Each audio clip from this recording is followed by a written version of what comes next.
الحمدللہ رب العالمین والصلاة والسلام علی سید الانبیاء والمرسلین جزا اللہ عنا سیدنا و مولانا محمد صلی اللہ تعالی علیہ وسلم و آلہ۔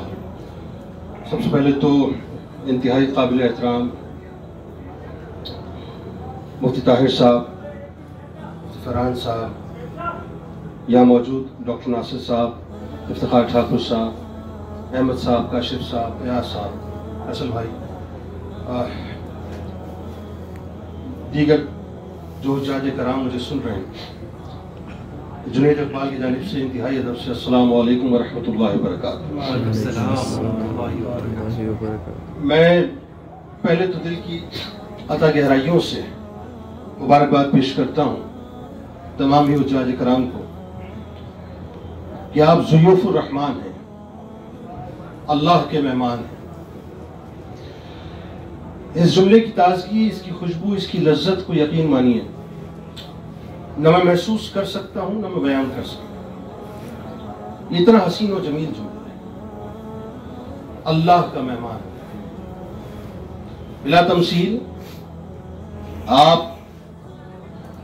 دنیا کے ٹاپ آف دا لائن شخص کے مہمان ہو جائیں، فرض کیجیے صرف ایک ایگزامپل کے طور پر، بلا تمثیل میں عرض کروں کہ کسی بہت بڑی اسٹیٹ کا پریزیڈنٹ یا پرائم منسٹر اگر آپ کو اپنے اسٹیٹ پروٹوکول میں بلائے گا تو میرا خیال ہے آپ کی نسلیں اس کی مثال دیتی رہیں گی کہ ہمارے والد فلاں وقت میں فلاں ملک کے صدر یا وزیر اعظم کے اسٹیٹ پروٹوکول میں اس کے مہمان بنے تھے۔ ایک پرائیڈ لیتا ہے انسان اس بات کا، لیکن یہ پرائیڈ اس دنیا کے ساتھ ہے صاحب۔ دنیا آج ہے کل نہیں، وہ منصب آئے گا چلا جائے گا، وہ منصب والا آئے گا چلا جائے گا، لیکن یہ جو پرائیڈ ہے نا، اللہ کا مہمان ہونا، یہ ایک دائمی پرائیڈ ہے۔ جس کے شولڈر پر یہ پرائیڈ لگ گیا اس کی دنیا بھی بن گئی، اس کی آخرت بھی بن گئی۔ ضیوف الرحمن ہونا کوئی عام بات نہیں، یہ بہت بڑا انعام ہے، بہت بڑا انعام۔ یہ ایسا بیج ہے جو اگر شولڈر پر لگ جائے تو واللہ باللہ تاللہ دنیا کی ساری عزتیں ایک طرف ہیں، ساری عظمتیں ایک طرف ہیں، ساری رفعتیں ایک طرف ہیں، سارا مقام اور مرتبہ ایک طرف ہے۔ یہ جو دو چادروں کے اندر ملبوس اللہ کا مہمان ہے، اس کی عزت، اس کی توقیر، اس کی عظمت، اس کے رتبے کا یہ معاملہ ہے کہ زمین والے تو اس کی عزت کرتے ہی کرتے ہیں، آسمان والے بھی اس کی توقیر کے ترانے گاتے ہیں۔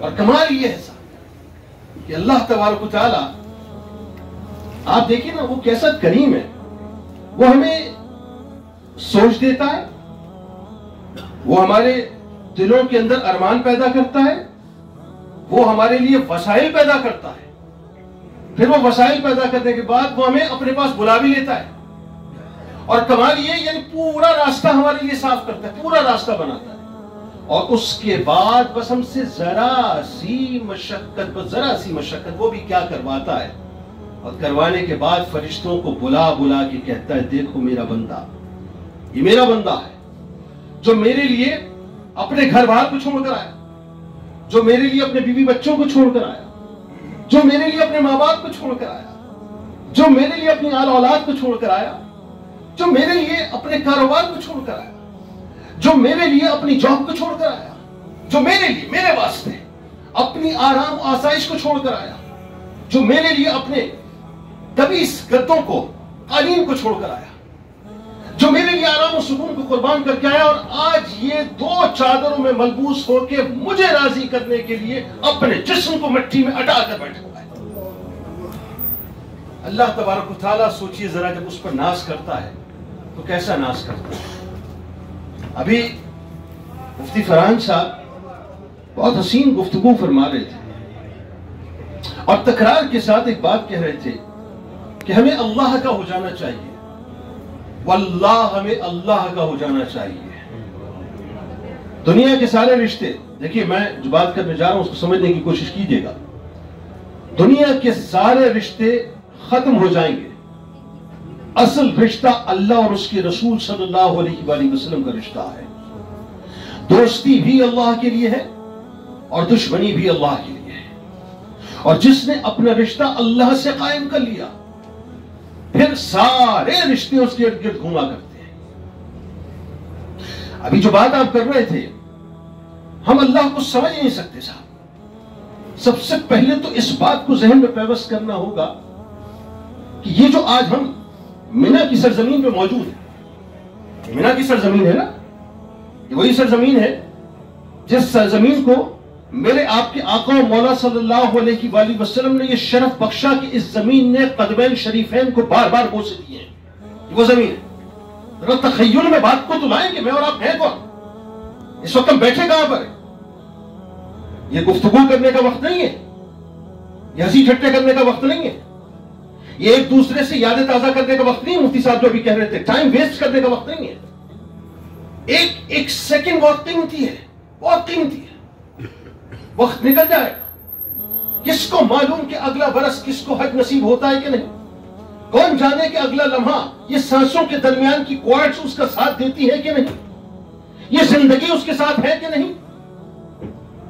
یہ بہتا ہوا دھارا ہے، وقت کا تو گزر جائے گا.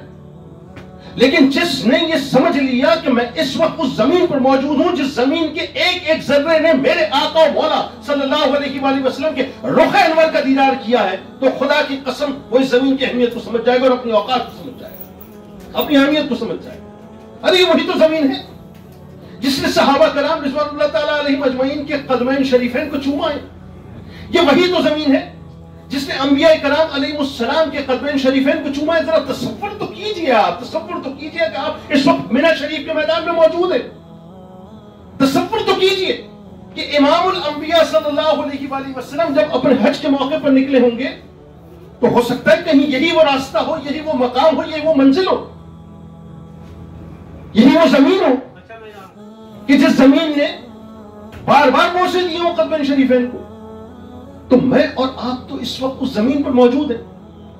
تو سب سے پہلے تو اپنے آپ کو شکرانے کی منزل پر جا کر کھڑا کریں کہ یا اللہ تیرا شکر، اے پروردگار تیرا شکر ہے، میں اس قابل نہ تھا، یا اللہ میں اس قابل نہ تھا. اے اللہ تو نے مجھ پہ ایسا کرم کر دیا، مجھ جیسے گناہگار پر، ہائے ہائے مجھ جیسے سیاہکار پر کرم کر دیا. مجھے اپنے در پہ بلا لیا، اپنے گھر پہ بلا لیا، میری یہ اوقات ہو گئی، میں اس قابل ہو گیا کہ تو نے مجھے اس قابل بنا دیا کہ میں تیرے در پہ آ جاؤں. اللہ، جب میں یہ مانتا ہوں، یہ میرا عقیدہ ہے کہ اللہ کے بلاوے کے بغیر کوئی مفتی صاحب آ نہیں سکتا، اس کا مطلب اللہ نے مجھے چنا، 2 ارب میں سے چنا. 2 ارب میں سے 30-35 لاکھ نفوس کو چننے کے بعد اللہ تعالیٰ نے اپنا مہمان بنایا. تو جب اس بات کو سمجھ جائیں گے تو شکرانے کی کس منزل پر جا کے کھڑے ہوں گے کہ یا اللہ تو نے مجھے سلیکٹ کر لیا ہے 2 ارب لوگوں میں سے، تو نے مجھے سلیکٹ کر لیا. اللہ تیرا کتنا بڑا کرم ہے، آئے ہے تو کیسا کریم ہے. یاد رکھیے، میں اس بات کو اگر سمجھانا چاہوں نا تو بہت آسانی سے سمجھاؤں آپ کو. خدا کی قسم، یہ ٹھاکر بھائی یہاں بیٹھے فقیر آدمی، درویش آدمی ہے، مجھے ان سے پیار ہے. یہ مدنی سرکار مدنی سرکار مدنی سرکار کر کے ان پر فریفتہ ہوئے چلے جاتے ہیں. ارے اللہ کے احسانات کو ہم سمجھ ہی نہیں سکتے، سمجھ ہی نہیں سکتے. وہ اس کا کتنا بڑا احسان ہے کہ اس نے ہمیں انسان بنا دیا. وہ چاہتا تو ہمیں جانور بنا دیتا. جانوروں میں بھی ٹھاکر بھائی نجس اور ناپاک جانور بنا دیتا. اس نے ہمیں جانور نہیں بنایا مفتی صاحب، نجس اور ناپاک نہیں بنایا، اس نے ہمیں انسان بنایا. اور انسانوں میں بھی کمال یہ ہے کہ اس نے ہمیں مشرک نہیں بنایا، مشرک نہیں بنایا، بت پرست نہیں بنایا، بتوں کو ماننے والا نہیں بنایا. اس نے ہمیں کلمہ گو بنایا، مسلمان بنایا. لا الہ الا اللہ محمد رسول اللہ صلی اللہ علیہ وآلہ وسلم کی صداؤں کو بلند کرنے والا بنایا. اور اس پر بھی کمال یہ، اس میں بھی کمال یہ کہ بات یہاں پہ آ کے رکی نہیں، کیونکہ کلمہ پڑھنے والے تو کربلا میں اس طرف بھی تھے. اس نے ہمیں آل رسول صلی اللہ علیہ وآلہ وسلم کا غلام بنایا، آل مصطفیٰ صلی اللہ علیہ وآلہ وسلم کے محبین میں شامل کیا. اور پھر اس کا کرم اور بالا کرم دیکھیے کیا ہے کہ اس نے اسی رسول کا صدقہ ہمیں عطا کیا کہ آج در مصطفیٰ کی حاضری بھی عطا کر دی اور اپنے گھر کی بھی حاضری عطا کر دی. تو یہ اللہ کا کتنا بڑا انعام اور کرم ہے. میں ایک روایت آپ کو سنانا چاہتا ہوں, بات پھر ختم کروں گا, پھر دعا کریں گے, کیونکہ گفتگو تو ظاہر ہے پورے سفر میں آپ کے ساتھ رہی. دیکھیں, اس کی رحمت بہت وسیع ہے صاحب, بہت وسیع ہے, بہت وسیع ہے. اس کی رحمت چھماچھم برس رہی, ہم نہیں سمجھ سکتے. روایتوں میں آتا ہے کہ جب اللہ تعالیٰ نے زمین اور آسمان کو خلق کیا ہے تو 100 رحمتیں تہ بتہ ہیں. کتنی؟ 100 رحمتیں ٹھاکر صاحب تہ بتہ رکھی. اور کمال یہ ہے کہ اللہ تبارک و تعالیٰ نے ان 100 میں سے صرف ایک رحمت کو دنیا میں اتارا ہے, صرف ایک رحمت, جس کی وجہ سے ماں اپنے بچے پر رحم کرتی ہے اور گھوڑا اپنے ٹاپ سے اپنے بچے کو محفوظ رکھتا ہے اور درندے آپس میں ایک دوسرے پر رحم کرتے ہیں, اس ایک رحمت کی وجہ سے. 99 اللہ تعالیٰ نے کہا کے لیے رکھی ہے, معاشر کے لیے رکھی ہے, کہ جب بندہ پریشانی کے حالت میں آئے گا اور جس وقت بندہ اپنے گناہوں میں مبتلا ہوگا اور یا ربی کہہ کر پکارنا ہوگا اور اس کی نگاہ تمام انبیاء کی طرف جانی ہوں گی اور ہر نبی یہ کہے گا آج ہم اس قابل نہیں ہیں, اور جس وقت عیسیٰ علیہ السلام کہیں گے کہ جاؤ محمد مصطفیٰ صلی اللہ علیہ وآلہ وسلم کی بارگاہ میں جاؤ, اور سرکار علیہ السلام فرمائیں گے کہ ہاں آج میں اس قابل ہوں, آج میری بات سنی بھی جائے گی, میری سفارش کو قبول بھی کیا جائے گا. اور اللہ فرمائے گا محبوب جا کر تو جس کو چاہتا ہے وہ جہنم سے نکال, میں آج اس کی بخشش کر دوں گا. تو وہ 99 رحمت اللہ کی رحمت کی اس وقت ہمیں نظر آئیں گی, 99 رحمتیں اس وقت نظر آئیں گی. اعمال کرنے ہیں ٹھاکر صاحب, وہ کمپلسری سبجیکٹ ہے. آپ اسکرپٹ کے بغیر بات کرتے ہیں, مجھے پتا ہے آپ اسکرپٹ کے بغیر بات کرنے والے آدمی ہیں, لیکن کچھ اسکرپٹ اللہ تعالیٰ نے ہمیں دیے ہیں, اس اسکرپٹ کو تو فالو کرنا ہی کرنا ہے, اس سے چھٹکارا نہیں ہے, لیکن اس اسکرپٹ پہ تیقن نہیں کرنا ہے. آپ اسکرپٹ پہ تیقن نہیں کرتے, اس اسکرپٹ پہ تیقن نہیں کرنا ہے, کیونکہ اسکرپٹ اس نے دیا ہے صرف ایکسرسائز کرنے کے لیے. بخشش ملے گی تو سرکار کی شفاعت کی وجہ سے یا اللہ کی رحمت کی وجہ سے ملے گی. تو اللہ تعالیٰ کی جو عطائیں ہیں وہ بہت ہے, بے شمار ہے. آج کی رات نہایت قیمتی رات ہے. ابھی جو مفتی صاحب گفتگو فرما رہے تھے نا, یہ شب عرفہ ہے, شب عرفہ, اللہ اکبر, شب عرفہ صاحب, یہ معرفت کی رات ہے, یہ معرفت والوں کی رات ہے.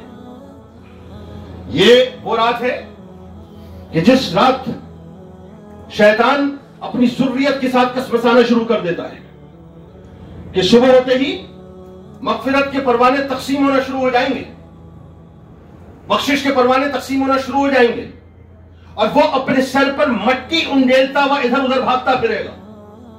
وہ سوچے گا کہ ہو کیا رہا ہے, تو کریم پروردگار اس کو بتلائے گا کہ میں کریم ہوں, میں رب ہوں, میں پروردگار ہوں.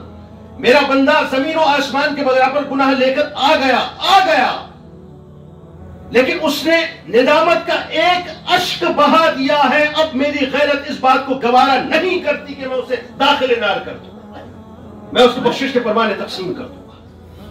تو آج کی رات ندامت کا ایک آنسو چاہیے اللہ کو, اور اللہ کو تو کیا چاہیے, معاذ اللہ, ہمیں چاہیے ایک آنسو چاہیے ندامت کا. آج دیں گے ایک آنسو اللہ کو,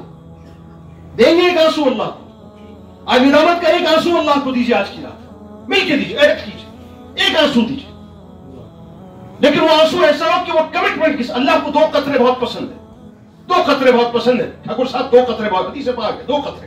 ایک وہ آنسو جو اللہ کی بارگاہ میں ندامت کے ساتھ بہے, اور دوسرا وہ خون کا قطرہ جو ایک مجاہد کا اللہ کی راہ میں بہتا ہے. آج کی رات ایک آنسو دینا اللہ کو, صرف ایک آنسو, بس وہ ایک آنسو کی آپ کوشش کر لیجئے, باقی دیکھیے کہ وہ آنسوؤں کے دریا کیسے بہاتا ہے, پھر وہ کیسے بہواتا ہے, یا کیا کہیے اسے, وہ آپ اس کام پہ کیسے لگاتا ہے کہ پھر آپ آنسوؤں کے دریا بہانا شروع کرتے ہیں. آج کی رات صرف ایک آنسو اپنے رب کو دیجیے, اور اس کمٹمنٹ سے دیجیے کہ یا اللہ جو میں نے کیا اس پر معاف کر دے, معاف کر دے. تو نے مجھے عزت دی, میرے سر پر توقیر کا تاج سجایا, میرے سر پر مراتب کا تاج سجایا, مجھے حاجی بنایا, اپنے در پہ بلا لیا نا یا اللہ, تو نے اتنی عزت دی. اب میں مان رکھوں گا اس بات کا کہ تو میرا رب ہے, میرا پالنہار ہے, تو نے مجھے یہ پریسٹیج دی ہے نا, یہ مقام دیا, مرتبہ دیا, ڈگنیٹی دی ہے, میں اس ڈگنیٹی کا پاس رکھوں گا. ایک کمٹمنٹ میں تیرے ساتھ کروں گا, وہ کمٹمنٹ میرے آنسوؤں کی صورت میں ہوگی کہ جو زندگی پچھلے میں نے گزار دی ہے, اب میں اس پہ کراس کرتا ہوں اور ایک نئی ڈائری کھولتا ہوں, ایک نیا نصاب کھولتا ہوں, ایک نئی بک کھولتا ہوں, جس میں میں سب سے پہلے لکھتا ہوں کہ آج کے بعد میں انشاءاللہ اپنی زندگی کو اللہ کی رضا کے مطابق گزاروں گا, انشاءاللہ.